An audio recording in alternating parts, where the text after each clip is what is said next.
Went to Decatur Public Schools all my life. Eisenhower, graduated actually early, January 7th, 2006. Left for boot camp 10 days after that. First day of boot camp was January 17th at Marine Corps Recruit Depot, San Diego. Graduated boot camp, went to the School of Infantry. My MOS 0311 Infantry. That's where they teach us everything. It's follow-on training after boot camp.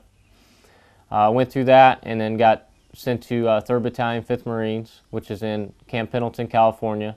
The guys just got back from Fallujah, actually, when I first got assigned to the unit.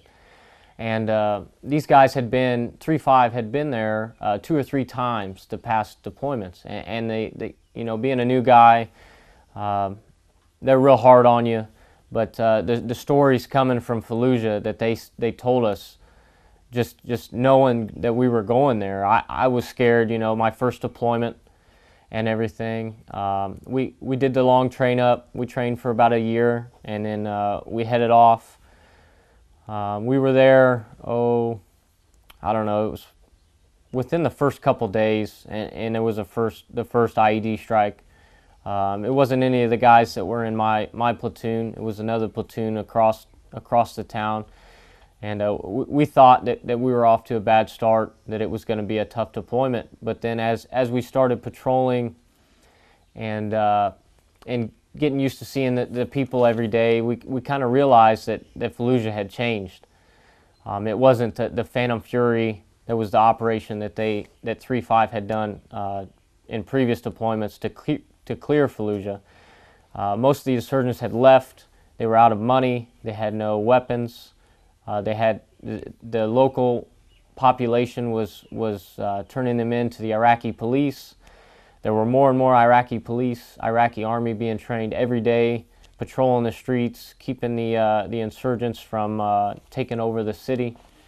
So through the 7 months that we were there, we really realized that the city had changed as a whole. I mean, we built schools, we built roads, infrastructure, water treatment plants, sewage plants. I mean, the infrastructure that went up while we were there was amazing. And there were kids going to school.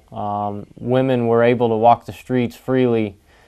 We lived down the road from this huge flour mill. It was obviously still closed down, severely damaged.